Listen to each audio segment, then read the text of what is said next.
ప్రజాప్రతినిధి న్యూస్ కి స్వాగతం. నా పేరు వరుణ్. ఇక డీటెయిల్ చూస్తే సూర్యాపేట జిల్లా హుజూర్నగర్ పట్టణంలో మేడే సందర్భంగా సిపిఎం పార్టీ ఆధ్వర్యంలో పొట్టి శ్రీరాములు సెంటర్ నుంచి ఇందిరా చౌక్ వరకు కూడా ర్యాలీలో పాల్గొన్న మిర్యాలగూడ మాజీ ఎమ్మెల్యే జూలకంటి రంగారెడ్డి ఇక అనంతరం జెండా ఆవిష్కరణలో పాల్గొన్నారు. ఈ సందర్భంగా మాజీ ఎమ్మెల్యే రంగారెడ్డి మాట్లాడుతూ మేడే సందర్భంగా ర్యాలీలో పాల్గొన్న కార్మికులందరికీ అభినందనలు శుభాకాంక్షలు తెలిపారు. ఇక మొదటి మేడే అనేది చికాగో నగరంలో మొదలైందే. అక్కడి నుంచి కార్మికులకి రోజుకి 14 గంటలు పనిచేసేవారు. ఇక పనికి తగ్గ వేతనం ఇచ్చేవారు కాదు. అక్కడ మొదలు ఆయన మేడే ప్రపంచము మొత్తం కూడా పండగలాగా జరుపుకుంటున్నారని అన్నారు. ఇక కార్మికులు రోజుకి 14 గంటలు పని చేయలేము అని ఫ్యాక్టరీ యాజమాన్యం చేత సమావేశం జరిపి రోజుకి 8 గంటలు చేశారు. వారానికి ఒకరోజు సెలవుగా ప్రకటించారు.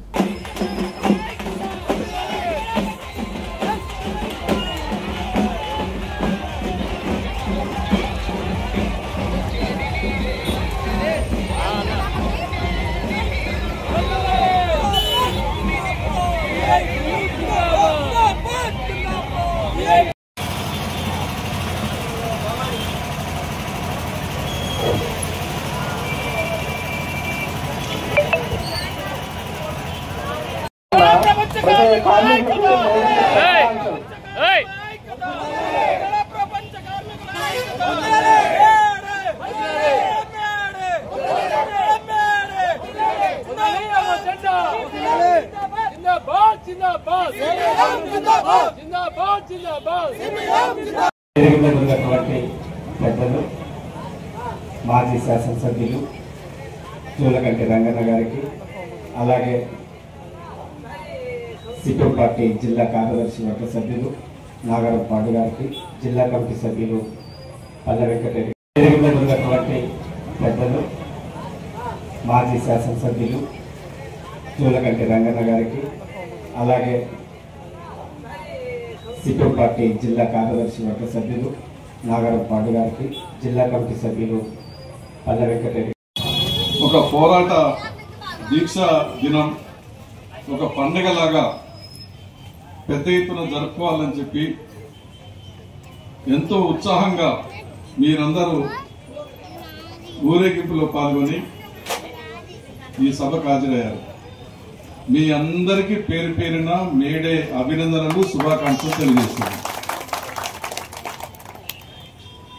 మేడే అనేది ప్రతి సంవత్సరం ఒక మన దగ్గర కాదు, మన దేశంలో కాదు, ప్రపంచ వ్యాప్తంగా దేశ దేశాల్లో, ఖండాల్లో మన శ్రామికులు, కార్మికులు, రైతులు, కూలీలు ఉన్న ప్రతి చోట మేడే ఉత్సవాలు జరుపుకోవడం అనేది జరుగుతుంది.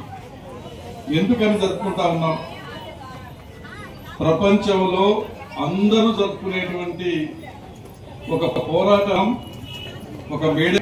అందులోని చికాగో నగరంలో ఉన్న కార్మికులు అక్కడ మార్కెట్, పెద్ద మార్కెట్, మనం బతామా, మన భార్య బిడ్డలు చూసుకోలేకపోతున్నాం కాబట్టి మనం ఇన్ని గంటలు పని చేయలేము, ఇంత తక్కువ వేతనంతో పని చేయలేము, 8 గంటలు మాత్రమే పని చేద్దాము, 8 గంటల పని దినం కావాలని, పెరుగుతున్న ధరలకు అనుగుణంగా వేతనాలు పెంచాలని, ఉద్యోగ భద్రత, ఆరోగ్య భద్రత కావాలని, ఆ 4 డిమాండ్స్ మీద వాళ్ళు సమావేశమై సంఘం ఏర్పాటు చేసుకుని యజమానులకు ఉత్తరాలు ఇచ్చారు. అయ్యా, మేము ఇన్ని గంటలే పని చేస్తున్నాం, ఇన్ని గంటలు చేయలేము, మా డిమాండ్స్ ఈ మీరు పరిష్కారం చేయాలి. మేము పనిచేస్తేనే కదా కంపెనీలు నడిచేది, మేము పనిచేస్తేనే కదా మీకు లాభాలు వచ్చేది. అందుకొరకే మీరు మంచి మనసుతో ఆలోచించి మా సమస్యలు పరిష్కారం చేయండి అని ఉత్తరాలు ఇస్తే ఆ ఉత్తరాలు చెత్తబుట్టలు పడేశారు.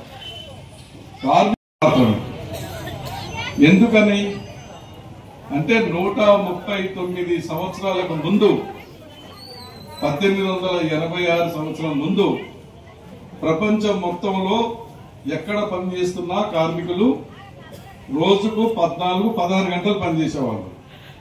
14-16 గంటలు పనిచేయడం అంటే పిల్లలు లేవక ముందే వెళ్ళిపోయేవాళ్ళు, పిల్లలు పడుకున్నాక మళ్ళీ వచ్చేవాళ్ళు. తమ బిడ్డలు ఏ విధంగా ఎట్లా ఉన్నారని చూసుకోవటానికి నోచుకున్నటువంటి పరిస్థితి. అన్ని గంటలు పనిచేస్తున్నా కూడా పనికి తగ్గ వేతనాలు ఇచ్చేవాళ్ళు కాదు, వాళ్లకు ఆరోగ్యం గురించి పట్టించుకునే వాళ్ళు కాదు, ఉద్యోగ భద్రత ఉండేది కాదు. వెట్టి చాకిరి ఒక పశువులతో వెట్టి చాకిరి చేయించుకున్నట్టుగానే వెట్టి చాకిరి కార్మికులతోటి మనుషులతో చేయించుకునేవాళ్ళు. అలాంటి పరిస్థితుల్లో కార్మికులంతా కూడా ఒక ఆలోచన 3 నల్ల చట్టాలు ఎన్నిక తీసుకుంటే అక్కడ దగ్గర 15 మంది చనిపోయారు. అయినా కానీ మొక్కబడిన ధైర్యంతో రైతులు వాటిని ఎన్నికొట్టే పరిస్థితి చేసింది. అదే చూసినప్పుడు సిఐటి కార్మికులు కూడా ఇవాళ కార్మిక కర్షక ఐక్య పోరాటాలు కొనసాగాల్సిన అవసరం ఉన్నది. ఎందుకంటే 4 కోళ్లు తీసుకొచ్చి చట్టాన్ని మొత్తం కూడా నిర్వీర్యం చేస్తా ఉన్నారు. సిఐటి చట్టాన్ని కార్మికుడికి ఎలాంటి హక్కులు లేకుండా చేస్తా ఉన్నారు. ఏ రోజు యజమాని వెళ్ళిపోమంటే ఆ రోజు వెళ్ళిపోయే పరిస్థితి ఏర్పడింది. అందుకని ఈ పరిస్థితుల్లో ఈ మేడే చాలా ప్రతిష్టాత్మకంగా జరుపుకోవాల్సిన అవసరం ఉన్నది. రెండో విషయం కూడా ఎన్నికలు రాబోతా ఉన్నాయి. ఒక 5-6 నెలల్లో గ్రామ పంచాయతీలు మున్సిపాలిటీలు మొత్తం ఎన్నికలు రాబోతా ఉన్నాయి. ఈ ఎన్నికల తరుణంలో కూడా మనం ఈ మేడేని ఇంత ఘనంగా ఇంత ఉత్సాహంగా జరుపుకోవాల్సినటువంటి అవసరం ఉన్నది. నిన్న మొన్న 5 రోజులు 6 రోజులు మనం అందరం ఐక్యతగా ఎంతో శ్రమకు వచ్చి శాఖలు సంఘాలు రంగాలు అందరూ ఐక్య చేసి అలా ఇంతమందిని గుమ్మగొడగలిగాం. ఎందుకంటే మన యొక్క శక్తి ఏందో ఇవాళ తమలో తెలుసు. ఎందుకంటే మన ర్యాలీ అద్భుతంగా జరిగింది. కాకపోతే కొంత ఎండా వేయడం వల్ల ముందు చెప్పినట్లుగా కొంతమంది చూసినటువంటి ప్రతి వాళ్ళు మళ్ళీ వీడియోలు తీసుకుంటా ఉన్నారు.